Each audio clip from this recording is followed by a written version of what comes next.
20 दिसंबर 1968 को एक नौजवान कपल गाड़ी में अपनी पहली डेट पे निकला था। उनको प्राइवेसी चाहिए थी, इसीलिए उन्होंने कैलिफोर्निया में हरमन लेक की तरफ गाड़ी मोड़ दी। गाड़ी में 16 साल लड़की बेटी लो जेनसन और 17 साल का लड़का डेविड फ्राडे दोनों इस बात से बेखबर थे कि एक अजनबी आदमी इनका पीछा कर रहा है। अभी वो लेक हरमन के पास रुके ही थे कि पीछे से अजनबी गाड़ी आई, जिसमें बैठे शख्स ने डेविड और बेटी को गाड़ी से उतरने का कहा। जब उन्होंने मना किया तो उस शख्स ने उनको डराने के लिए उनकी गाड़ी के पिछले व्हील पे एक फायर कर दिया। डर के मारे डेविड और बेटी फौरन गाड़ी से निकल कर भागे, जिस पर उस शख्स ने उन दोनों को गोली मार दी। डेविड को सर पे तो बेटी को 5 गोलियां उसकी पीठ पर लगी। इस सीन के बाद वो शख्स फौरन मौके से फरार हो गया। यही वो दिल दहला देने वाला वाकया था जिसने एक बदनामे ज़माना सीरियल किलर की तलाश की शुरुआत की। जी हाँ, हम बात कर रहे हैं ज़ोडिएक किलर की। नाजरीन, ज़ोडिएक किलर 20वीं सदी के सबसे डरावने सीरियल किलर्स में से एक है। 1960s और 70s के दरमियान उसने अपने खौफनाक हमलों से पूरे सैन फ्रांसिस्को को डरा रखा था। वो अखबारों और पुलिस वालों को लेटर भेजता, फख्र से अपने कत्ल का एतराफ करता और उनको सुलझाने के लिए पहेलियां भी भेजता था। अपने पहले 2 मर्डर करने के बाद वो 6 महीनों तक चुप बैठा रहा, लेकिन फिर दोबारा से नमूदार हुआ एक दूसरे मर्डर केस के साथ। 4 जुलाई 1969 ये अमेरिका में इंडिपेंडेंस मनाने का दिन था। 18 साल डैर्लिन फेरिन और 16 साल माइकल मेजल फायरवर्क्स का सामान लेने गाड़ी में निकले थे। उन्होंने नोटिस किया कि कोई अजनबी गाड़ी उनका पीछा कर रही है। गाड़ी को धोखा देने के लिए वो ब्लू रॉक स्प्रिंग्स पार्क की पार्किंग में टर्न हो गए, लेकिन पीछा करता अजनबी भी उनके पीछे ही पार्किंग में आ गया। पहले उसने अपनी गाड़ी उनके बराबर में लगाई, लेकिन कुछ सेकंड्स के बाद गाड़ी रिवर्स करके चला गया। ये देखते हुए डार्लिन और माइकल ने एक सुख का सांस लिया, पर यह सुख सिर्फ कुछ ही लम्हों का मेहमान था। अजनबी गाड़ी दोबारा से आई और इस बार उनकी गाड़ी का रास्ता ब्लॉक करके पीछे पार्क हो गई। उसमें से एक शख्स निकला जिसके हाथ में एक पावरफुल फ्लैश लाइट थी, जो उसने डार्लिन और माइकल के मुंह पे मारी।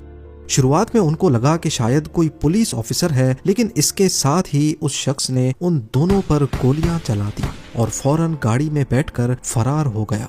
डार्लिन तो मौके पर ही मर गई, पर माइकल जख्मी हालत में जिंदा बच गया था। कुछ देर बाद पास मौजूद 3 बच्चों ने पुलिस को बुला लिया। माइकल ने कातिल का चेहरा देख लिया था, जिसकी मदद से पुलिस ने बाद में कातिल का स्केच बनवा लिया। इस वाक़े का सबसे हैरान कुन मरहला ये था कि उसी दिन कत्ल के बाद रात के 12:40 पर वेलियो पुलिस डिपार्टमेंट को एक अजनबी शख्स की कॉल आती है, जो वो किसी फोन बूथ से कर रहा था, पर उसने कुछ बोलने से पहले ही फोन काट दिया। ये ज़ोडिएक किलर की जानिब से पुलिस को की जाने वाली सबसे पहली फोन कॉल थी। करीब 1 महीने के बाद 1 अगस्त 1969 को ज़ोडिएक किलर ने 3 अलग अलग न्यूज़पेपर्स को लेटर लिखे। उसने लेटर में लेक हरमन में हुए मर्डर्स और इंडिपेंडेंस डे पर ब्लू रॉक स्प्रिंग्स पार्क में मरने वाली लड़की के कत्ल की जिम्मेदारी भी कबूल की। अपनी बात को साबित करने के लिए उसने कुछ ऐसी डिटेल्स बताई जो सिर्फ पुलिस को पता थी, जैसा कि कौन सी बुलेट फायर की गई थी, कितनी गोलियां लगीं और विक्टिम्स ने कौन से कपड़े पहन रखे थे। लेटर के साथ ज़ोडिएक किलर ने एक इनकोडेड मैसेज भी साथ ही भेजा था और उसने डिमांड की कि ये साइफर अगले दिन न्यूज़पेपर में छप जाना चाहिए, वरना वो मजीद कत्लो गारत करेगा। ये इनकोडेड साइफर इंटेलिजेंस एजेंसीज को डिकोडिंग के लिए भेज दिया गया, लेकिन फिलहाल ये साइफर क्रैक ना हो सका। अगले दिन न्यूज़पेपर में साइफर पब्लिश होने के बाद सैन फ्रांसिस्को से ताल्लुक रखने वाले एक कपल ने इस साइफर को उसी दिन क्रैक कर लिया। उसमें लिखा था, I like killing because it is so much fun. It is more fun than killing wild game in the forest because man is the most dangerous animal of all to kill. Cipher में उसने ये भी लिखा था कि वो after life में believe करता है और जो लोग वो मार रहा है वो मरने के बाद वाली जिंदगी में उसके गुलाम बनेंगे। न्यूज़पेपर को लिखे लेटर्स के बाद 2 महीने तक खामोशी रही, पर ज़ोडिएक किलर एक बार फिर से नए केस के साथ नमूदार हुआ। 27 सितंबर 1969 को एक कॉलेज का कपल पिकनिक मनाने बेरिएसा लेक के किनारे पर मौजूद था। ब्रायन हार्टनेल और सेसिलिया शेपर्ड। उन्होंने नोटिस किया कि एक आदमी उनके करीब आ रहा है। उसने काला हुड पहन रखा था जिस पर ज़ोडिएक का सिंबल बना हुआ था। करीब आते ही ज़ोडिएक ने अपनी गन निकाली और कपल से पैसे और गाड़ी की चाबियां मांगी। ब्रायन के पास उस वक्त 75 सेंट्स थे जो उसने गाड़ी की चाबी के साथ उसको दे दिए। इतने में उसने ब्रायन को गाड़ी की चाबी वापस की और बंदूक के जोर पर उन दोनों के हाथ रस्सी से बांध दिए। फिर उसने अपना चाकू निकाला और दोनों पर कई वार किए। ये सोचते हुए कि दोनों मर गए हैं, ज़ोडिएक किलर वापस गाड़ी की तरफ गया और कपल की गाड़ी पर एक मैसेज लिखकर वहां से फरार हो गया। उस मैसेज में जगह का नाम, डेट, टाइम और हथियार का नाम लिखा था। पास मौजूद एक मछेरे को कपल जब जख्मी हालत में मिला तो उस वक्त उनकी सांसें चल रही थी। हॉस्पिटल ले जाया गया लेकिन सिसिलिया जख्मों की ताब ना लाते हुए चल बसी, जबकि ब्रायन बच गया जिसने पुलिस को वाकये के बारे में सब कुछ डिटेल में बता दिया। अपने पिछले कत्ल की तरह ज़ोडिएक ने उसी दिन रात को 7:40 पर पुलिस को फोन किया और मर्डर की सारी डिटेल्स बता दी। यहाँ पुलिस ने ज़ोडिएक की कार्रवाइयों में एक खास पैटर्न ढूंढ निकाला था। पहला, वो सिर्फ जवान कपल्स को ही टारगेट करता था। दूसरा, उसके हमले वीकेंड्स को ही होते थे या छुट्टियों के करीब। तीसरा, वो या तो रात के अंधेरे में हमला करता था या फिर शाम के वक्त जब हल्की हल्की रोशनी होती है। चौथा, वो जो भी कत्ल करता फख्र से उसका एतराफ करता जैसे अथॉरिटीज को चैलेंज कर रहा हो। पांचवा, ज्यादातर मर्डर्स वहीं किए जाते जो जाने माने डेटिंग पॉइंट्स थे। छठा, ज्यादातर मर्डर्स गाड़ी में किए जाते और आखिर में सातवां पैटर्न ये था कि ज्यादातर मर्डर्स पानी के करीब होते थे। इन 7 पैटर्न से ये जाहिर होता है कि शायद ज़ोडिएक मोहब्बत से मायूस है या उसकी लड़कियों से खास नफरत है, क्योंकि पिछले 3 में से 2 हमलों में लड़के बच गए थे। हालांकि पुलिस को इस बात का इल्म नहीं था कि ज़ोडिएक का अगला टारगेट इस पैटर्न को तोड़ने वाला है। पिछले मर्डर से सिर्फ 2 हफ्ते बाद 11 अक्टूबर 1969 को ज़ोडिएक ने पॉल स्टीन नामी एक कैब ड्राइवर को रात के 9:30 बजे रोका और उसे प्रेसिडियो हाइट्स की मैपल स्ट्रीट जाने को कहा। जब ड्राइवर अपनी मंजिल पर पहुंच गया तो ज़ोडिएक ने पहले गाड़ी रुकने का इंतजार किया और फिर पॉल स्टीन को पॉइंट ब्लैंक रेंज से शूट कर दिया। उसके बाद ज़ोडिएक उतरकर आगे पैसेंजर सीट पे बैठा और पॉल की शर्ट का एक पीस काटकर अपने साथ ले गया। इस मर्डर के दौरान पास मौजूद बिल्डिंग के 2nd फ्लोर से 2 बच्चे ये सारा मंजर देख रहे थे। उन्होंने फौरन पुलिस को इन्फॉर्म किया, लेकिन उनसे गलती ये हुई कि उन्होंने ज़ोडिएक का होलिया बताते वक्त उसका रंग ब्लैक बता दिया। उसी एरिया में एक पुलिस कार पेट्रोलिंग पे निकली हुई थी। उन्होंने फौरन मैपल स्ट्रीट का रुख किया और रास्ते में उनका टकराव ज़ोडिएक से हुआ, जो हल्की धुंध के बीच पैदल चल रहा था। अब क्योंकि पुलिस किसी काले रंग के शख्स को ढूंढ रही थी, इस वजह से उनका ज़ोडिएक पर ज्यादा शक नहीं गया, क्योंकि ये ब्लैक नहीं था। पुलिस ने ज़ोडिएक से रुक कर पूछा जरूर कि क्या उन्होंने इस एरिया में कुछ अजीब सा देखा है। आगे से ज़ोडिएक ने बताया कि अगली गली में एक शख्स गन लहराता हुआ गया है, लिहाजा पुलिस जल्दबाजी में उसी डायरेक्शन में चली गई। हालांकि पुलिस ऑफिसर्स अगर उतरकर ज़ोडिएक को देखते तो उनको उसकी जैकेट पर खून के धब्बे नजर आ जाते। ज़ोडिएक एक बार फिर से पुलिस की गिरफ्त से भागने में कामयाब हो चुका था, लेकिन पुलिस को पॉल स्टीन की गाड़ी से ज़ोडिएक के फिंगरप्रिंट्स मिल गए। कुछ दिनों के बाद ज़ोडिएक ने न्यूज़पेपर्स को दोबारा से लेटर्स लिखे और पॉल स्टीन की हत्या का सारा किस्सा हूबहू बता दिया, और साथ में सबूत के लिए पॉल स्टीन की शर्ट का पीस भी भेज दिया। इस बार उसने स्कूल बस पे हमला करने की धमकी दी थी।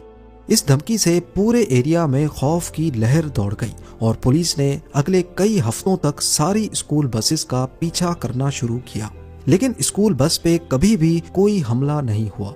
जिन बच्चों ने ज़ोडिएक को देखा था, उनकी मदद से ज़ोडिएक का एक नया फ्रेश स्केच बनवाकर तमाम टैक्सी ड्राइवर्स के बीच फैला दिया गया। पर इस बार ज़ोडिएक एक नए तरीके से मैदान में उतरा। टैक्सी ड्राइवर को मारने के ठीक 10 दिनों के बाद 22 अक्टूबर 1969 को ज़ोडिएक ने ओकलैंड पुलिस डिपार्टमेंट में फोन किया और कहा कि वो मेलविन बेली, जो कि उस वक्त एक जाने माने वकील थे, उनसे टीवी शो में बात करना चाहता है। ये चैनल 7 का टॉक शो था जो उस दिन वक्त से पहले ही शुरू हो गया। कुछ देर वेट करने के बाद ज़ोडिएक ने कॉल की, लेकिन फोन काट दिया। जब अगली बार उसने फोन की तो ये कॉल ज्यादा टाइम तक चली। इस कॉल में ज़ोडिएक ने अपना नाम सैम बताया। पूरे शो के दौरान 35 बार उसने कॉल्स की, जिनमें से सिर्फ 12 ही ऑन एयर हुई। कॉल्स के दौरान वकील ने कुछ सवालात किए जिस पर सैम उल्टे सीधे ही जवाब देता रहा। बाद में मालूम पड़ा कि ये ज़ोडिएक ने कॉल ही नहीं की थी, क्योंकि जिन लोगों ने ज़ोडिएक की असल आवाज सुन रखी थी उन सब ने कहा कि ये ज़ोडिएक की आवाज नहीं है। इन्वेस्टिगेशन से मालूम पड़ा कि ये कॉल नेपा स्टेट हॉस्पिटल में मौजूद किसी मेंटल पेशेंट ने की थी। टीवी शो ड्रामा के चंद हफ्तों के बाद न्यूज़पेपर्स को ज़ोडिएक की तरफ से 2 और लेटर्स रिसीव हुए। इन लेटर्स के बीच में एक इनकोडेड साइफर था जो वो न्यूज़पेपर में दोबारा से पब्लिश करवाना चाहता था।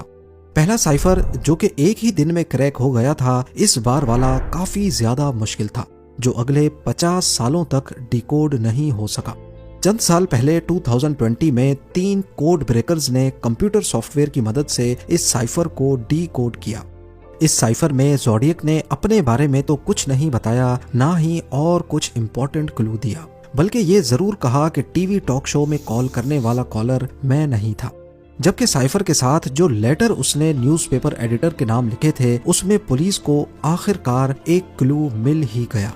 वो इस बार पुलिस को धमकी दे रहा था कि उसने एक बॉम्ब बना लिया है जो उसकी बेसमेंट में पड़ा है। कई पेजेस पे लिखे इस लेटर में काम की सिर्फ यही एक चीज थी।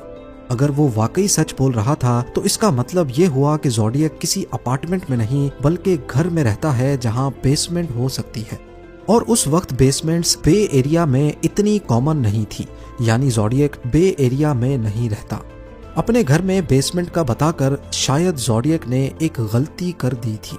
इन लेटर्स के 5 महीने के बाद 22 मार्च 1970 को ज़ोडिएक ने हाईवे 132 पे कैथलीन जॉन्स नामी खातून को किडनैप करने की कोशिश की, लेकिन खुशकिस्मती से वो जान छुड़ाकर भाग निकली। जब पुलिस ने कैथलीन को ज़ोडिएक का स्केच दिखाया तो उन्होंने फौरन उसको पहचान लिया। अगले 4 सालों तक ज़ोडिएक कई लेटर्स और साइफर्स भेजता रहा। किसी में वो मर्डर्स की डिटेल बताता तो किसी में मूवी के रिव्यू लिख देता था। एक लेटर में उसने बॉम्ब की लोकेशन भी बताई, लेकिन उस लोकेशन पे पुलिस को ना ही कोई बॉम्ब मिला, ना ही कभी कोई धमाका हुआ। उसका आखिरी लेटर 30 जनवरी 1974 को रिसीव हुआ, जिसमें उसने अपने मर्डर का स्कोर कुछ ऐसे लिखा था, मी 37 SFPD 0, यानी मैंने 37 मर्डर्स किए हैं, जबकि सैन फ्रांसिस्को पुलिस डिपार्टमेंट का स्कोर 0 है। पर पुलिस का कहना था कि ज़ोडिएक एग्जेजरेशन में ज्यादा नंबर्स बता रहा है, जबकि उसके तरीके से किए जाने वाले मर्डर्स की तादाद सिर्फ 5 है। पुलिस और दीगर लॉ इन्फोर्समेंट एजेंसीज जैसा कि CIA ने ज़ोडिएक के बिहेवियर और उसके कत्ल करने के तरीकेकार पर गहरी रिसर्च करने के बाद ये नतीजा निकाला कि ज़ोडिएक कोई मामूली इंसान नहीं बल्कि मिलिट्री ग्रेड की नॉलेज रखता है। क्राइम सीन से मिलने वाले फुटप्रिंट्स भी जिस जूते के बताए जा रहे हैं वो विंग वॉकर है जो नॉर्मली किसी मिलिट्री स्टोर पर मिलते हैं। इसके अलावा क्रिप्टोलॉजी और साइफर का एक्सपीरियंस भी हो सकता है इसने मिलिट्री में रहने के दौरान हासिल किया हो। अब क्योंकि पूरे अमेरिका में ज़ोडिएक किलर ने खौफ तारी कर रखा था और उसको खासी अटेंशन भी मिल रही थी, और इसके बीच कई लोगों ने अटेंशन पाने के लिए ज़ोडिएक होने का झूठा दावा भी किया, जिससे असल ज़ोडिएक की तलाश पुलिस के लिए और ज्यादा मुश्किल हो गई। शुरुआत में पुलिस का शक आर्थर ली एलन नामी शख्स पर गया। काफी सारे सबूत आर्थर के खिलाफ जा रहे थे। एक तो ये कि उसका मिलिट्री बैकग्राउंड था, दूसरा उसके पास से एक घड़ी मिली जिस पर ज़ोडिएक लिखा था और लोगो भी बना हुआ था। लेकिन ना ही आर्थर की हैंड राइटिंग और ना ही फिंगरप्रिंट्स ज़ोडिएक से मैच हुए। कई साल तक पुलिस की कस्टडी में रहने के बाद वो 1992 में मर गया। पुलिस का दूसरा सस्पेक्ट रिचर्ड गाइकोस्की नामी शख्स था, क्योंकि उसकी शक्ल ज़ोडिएक से मिलती थी, लेकिन इसके अलावा उसकी हैंड राइटिंग और फिंगरप्रिंट्स ज़ोडिएक से मैच नहीं हुई। इसी तरह पुलिस ने टोटल 50 लोगों को शक की बिना पर उठाया, लेकिन उनमें से कोई भी ऐसा मुजरिम नहीं था जिसकी सारी प्रोफाइल ज़ोडिएक से मैच करती हो। बेशक इस केस को हद से ज्यादा शोहरत मिली, लेकिन ज़ोडिएक किलर की असल शनाख्त जुर्म की दुनिया में आज तक एक मिस्ट्री बनी हुई है कि आखिर ज़ोडिएक कौन था, उसने क्यों इतने लोगों का मर्डर किया और लाइफ आफ्टर डेथ वाली कहानी से हटकर उसका असल मकसद क्या था। उम्मीद है जेम टीवी की ये वीडियो भी आप लोग भरपूर लाइक और शेयर करेंगे। आप लोगों के प्यार भरे कमेंट्स का बेहद शुक्रिया। मिलते हैं अगली शानदार वीडियो में।